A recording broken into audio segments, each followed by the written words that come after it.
Lady Louise Mountbatten-Windsor est récemment héritée d'un cottage privé très convoité sur le domaine de Balmoral en Écosse.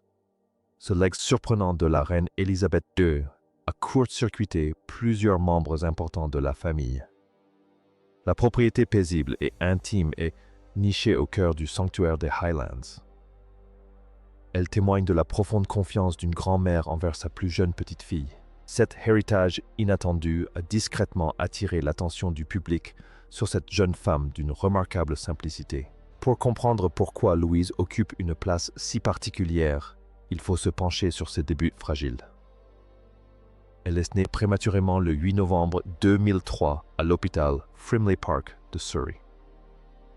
Sa mère Sophie a été transportée d'urgence à l'hôpital en ambulance suite à un décollement placentaire grave. Les médecins ont pratiqué une césarienne d'urgence pour sauver la mère et le bébé.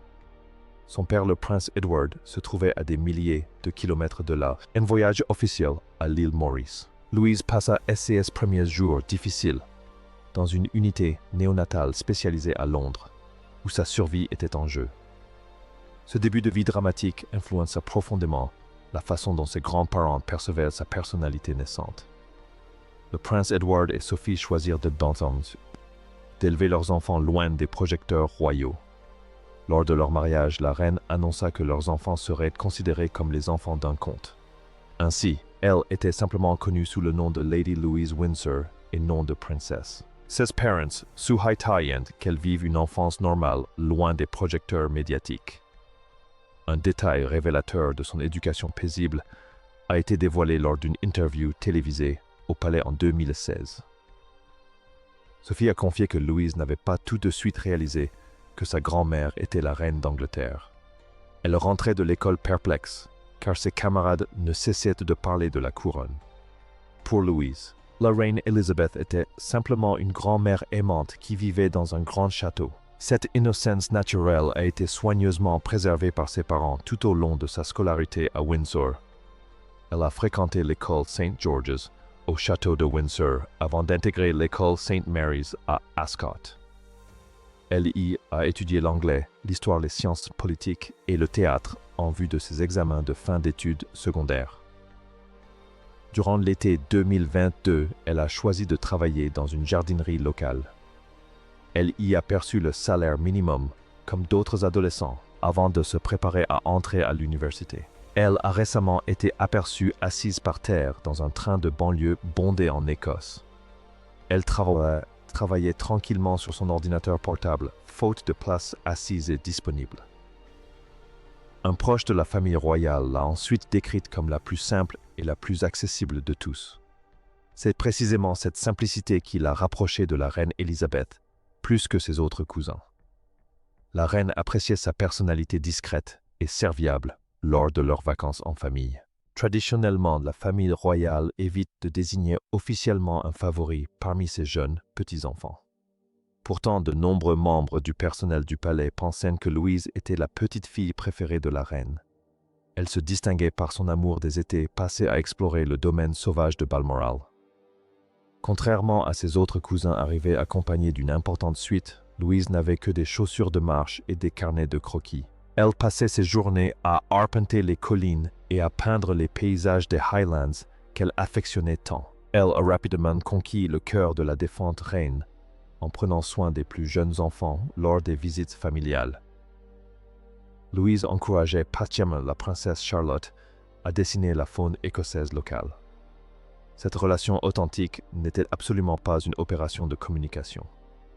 La reine, entourée de personnes cherchant à obtenir des faveurs, a immédiatement perçu la sincérité de sa petite-fille. Selon certains témoignages, elles ont passé de longs moments ensemble durant les 3 derniers étés de la reine. Elles ont examiné des documents historiques privés et partagé des moments de calme dans la quiétude des Highlands. C'est durant ces instants d'intimité qu'Elizabeth décida de ce que Louise hériterait. Ce n'était pas le premier héritage important qu'elle recevait d'un membre éminent de sa famille. À la mort du prince Philippe en 2021, celui-ci lui avait légué ses biens les plus précieux. Le duc d'Édimbourg lui avait transmis sa passion de toujours pour l'attelage. Il contribua à populariser les compétitions d'attelage en Grande-Bretagne au début des années 1970. Louise commença à pratiquer ce sport dès son plus jeune âge et tissa des liens étroits avec lui. Philippe lui légua ses 2 poneys de race, Fell Adoré, Balmoral Nevis et Outlaw Storm. Il lui légua également son carrosse vert foncé qui participa à son cortège funèbre. Louise ne se contenta pas de remettre ce carrosse historique dans un entrepôt du palais. Elle a perpétué la tradition familiale de conduite d'attelage en participant à plusieurs compétitions prestigieuses. Au Royal Windsor Horse Show de 2022, elle a mené le défilé du centenaire du poney Fell. Elle a conduit l'attelage de son grand-père, ce qui, selon les dires, a ému sa grand-mère aux larmes. Ce moment public chargé d'émotions fut l'un des derniers grands moments partagés par sa mère. Sophie, sa mère, évoquait avec fierté le talent inné de sa fille pour ce sport. Son entraîneuse, Sarah Howe, louait le dévouement absolu de Louise lors de leur séance d'entraînement. Elle remarqua que Louise souhaitait être traitée comme n'importe quelle autre concurrente. Elle s'inscrivait aux compétitions sous le nom de Mountbatten Windsor afin de ne pas utiliser son titre. Ce mélange de talent et d'humilité lui valut le profond respect de la génération plus âgée. Cette réputation devint cruciale lorsque des discussions sur l'héritage surgirent au sein de la famille. Il nous faut maintenant nous intéresser à un personnage clé de cette histoire d'héritage, Lord Ivar Mountbatten. Aristocrate britannique et cousin germain du roi Charles II, il est aujourd'hui le parrain de la jeune Lady Louise Windsor. Ce rôle témoigne de la profonde amitié qui unit les 2 familles. Son ex-épouse Penny Mountbatten est également marraine de la jeune fille. En retour, le prince Edward est le parrain d'Ella, la fille d'Ivar, qui vit dans le Devon. Sophie est la marraine d'Alexandra, son autre fille, témoignant ainsi de leurs liens étroits. En 2018, Lord Ivar a marqué l'histoire en célébrant le premier mariage homosexuel de la famille. Il a épousé James Coyle dans sa propriété privée de Bridwell Park, située dans le Devon. Son ex-femme Penny l'a accompagné jusqu'à l'hôtel à la demande de leur fille. Dans une récente interview, Lord Ivar a partagé des détails sur leur relation personnelle étroite. Il a décrit Edward et Sophie comme de bons amis qui lui rendent souvent visite dans le Devon. Il a précisé que Sophie séjourne chez lui lorsqu'elle est dans la région. Concernant sa filleule, Louise, il a mentionné qu'il s'envoie régulièrement des SMS.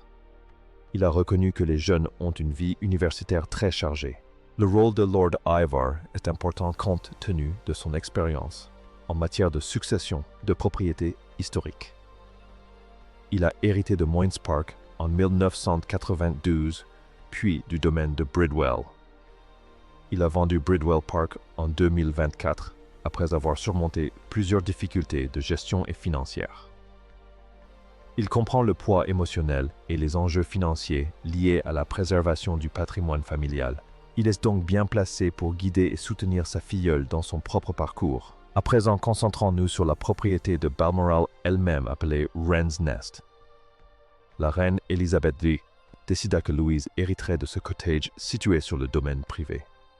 Cette décision revêt une importance particulière en raison du statut unique de Balmoral au sein de la couronne. Balmoral et Sandringham appartiennent à titre privé au monarque et non au domaine public de la couronne. La reine pouvait donc en faire don à sa guise. Tout le reste, comme Buckingham Palace et le château de Windsor, appartient entièrement à la nation britannique. Mais Balmoral était son domaine privé, un véritable havre de paix, loin des regards indiscrets. Elle y passait tous ses étés à se promener dans les collines et à pique-niquer au bord des rivières. Elle s'est éteinte au château de Balmoral en septembre 2022, entourée de sa famille. Son legs du cottage à Louise témoigne de sa profonde reconnaissance. Elle a préféré sa petite fille la plus discrète à des membres plus âgés et actifs de la famille, bien que les détails restent à confirmer, les testaments royaux étant confidentiels, le tableau est clair. Le vaste domaine de Balmoral comprend plusieurs petits gîtes et pavillons de chasse. Craigowell Lodge servait de refuge privé à la reine défunte dans les Highlands. Burke Hall est aujourd'hui la résidence écossaise du roi Charles et de la reine Camilla.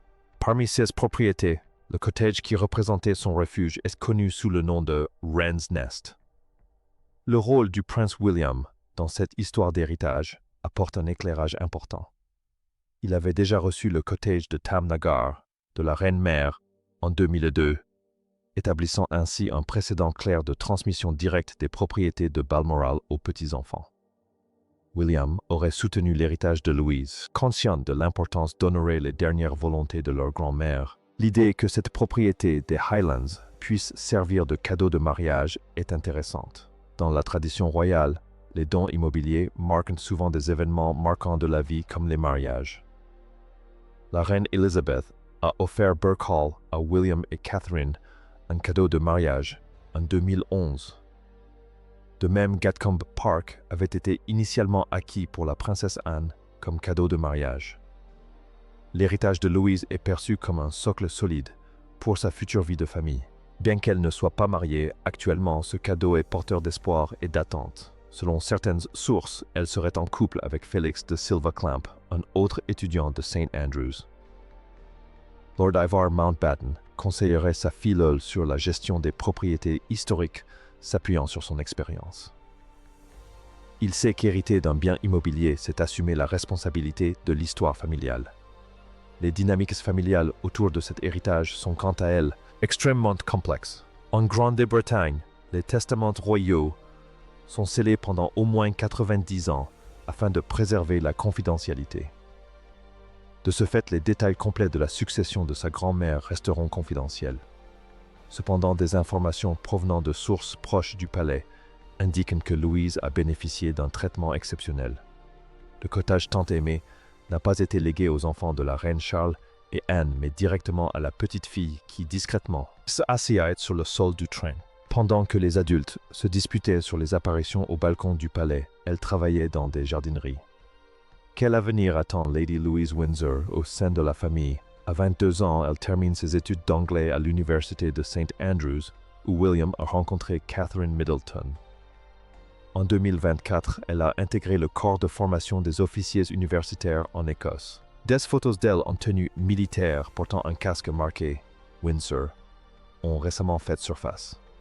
Son engagement militaire est sérieux et s'inscrit dans la tradition de service civique de ses grands-parents. Un commentateur royal a noté qu'elle partage les mêmes centres d'intérêt et le même tempérament discret qu'Élisabeth. Actuellement, seuls 4 membres actifs de la famille royale ont moins de 70 ans. Les observateurs ont évoqué la forte probabilité que Louise assume des fonctions royales. L'héritage du cottage de Balmoral lui assure une position très stable au sein de la famille. Elle possède un havre de paix privé ainsi que les poneys d'attelage de son défunt grand-père. Son parrain Lord Ivar la relie directement à l'héritage historique des Mountbatten. Le prince William la considère comme un atout précieux pour l'avenir de la monarchie moderne. Son entraîneur d'attelage la décrit comme une personne qui ne se sert pas de son statut. Elle travaillait dur et souhaitait perfectionner ses compétences en attelage de compétition. Son parrain prend régulièrement de ses nouvelles afin de maintenir leur lien étroit tant personnel que spirituel. Sa mère Sophie tenait à ce que ses enfants soient libres de leur choix. Tout cela témoigne de la profonde confiance que la reine Élisabeth II lui accordait. Elle avait perçu chez cette jeune fille discrète quelque chose d'unique que les autres n'avaient pas remarqué. Elle n'a pas légué la propriété à une personne aspirant à un statut royal immédiat. Elle l'a léguée à quelqu'un qui saurait apprécier sa tranquillité et sa beauté naturelle. Louise n'a pas seulement hérité d'une maison, elle a hérité d'une profonde confiance. Tout porte à croire qu'elle honorera cette confiance comme Élisabeth l'espérait.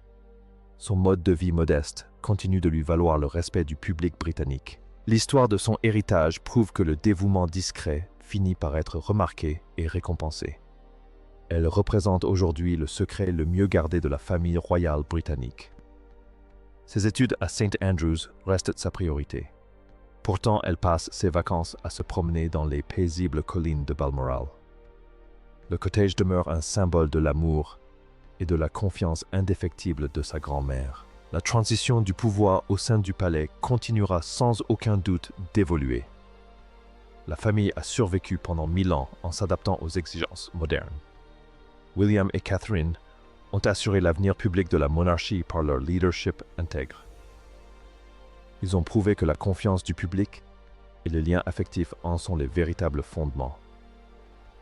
La maison de Windsor actuelle est pleinement prête à perpétuer l'héritage royal. La princesse Anne observait ces évolutions modernes avec un mélange de respect et de prudence.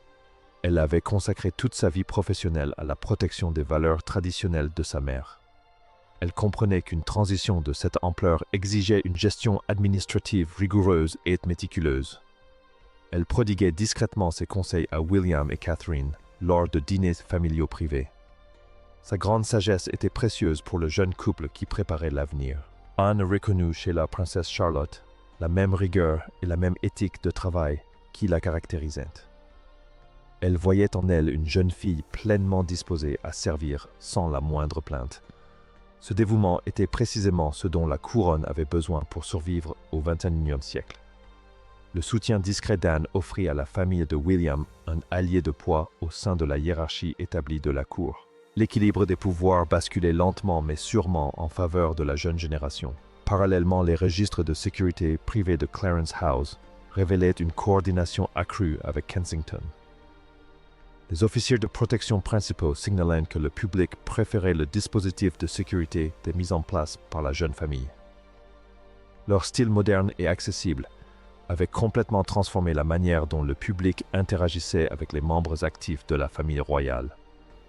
Charles observait ce changement depuis son bureau privé, le cœur lourd et pensif. Il savait que sa première année sur le trône était totalement éclipsée. Pourtant, il choisit de privilégier la survie de la couronne à son propre orgueil. Il refusa que les conseillers juridiques de Camilla contestent l'organisation moderne de l'emploi du temps de William. Il comprenait que la profonde affection du public pour Catherine était le plus grand atout de la monarchie à ce moment-là. Tout conflit public ne ferait que fragiliser la stabilité qu'il s'était efforcé de reconstruire. Ainsi, le roi soutint discrètement la transition progressive des fonctions royales. Le paysage médiatique londonien préparait déjà de vastes analyses de ce changement.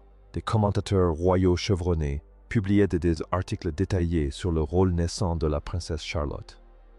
Ils soulignaient qu'elle était la première princesse à bénéficier des lois sur l'égalité de succession. Cette modification législative signifiait qu'elle ne serait pas reléguée au second plan par rapport à son frère cadet Louis. Son avenir au sein de la famille royale était pleinement assuré. L'annonce concernant Kensington Gardens a suscité une réaction publique extrêmement positive et chaleureuse. Des milliers de citoyens ont laissé des messages de soutien sur les canaux de communication numérique officiels de la famille royale. Ils ont salué la vision honnête et tournée vers l'avenir présenté par le futur roi d'Angleterre. La couronne se modernisait avec succès, sans perdre sa dignité traditionnelle. Le pari audacieux de William s'était avéré payant, assurant à la famille royale une place dans l'histoire. L'équilibre des pouvoirs au sein du palais continuera sans aucun doute d'évoluer. La famille a survécu pendant 1000 ans en s'adaptant aux exigences modernes. William et Catherine ont assuré l'avenir public de la monarchie par leur leadership intègre. Ils ont prouvé que la confiance du public et le lien affectif en sont les véritables fondements. La maison de Windsor actuelle est pleinement prête à perpétuer l'héritage royal.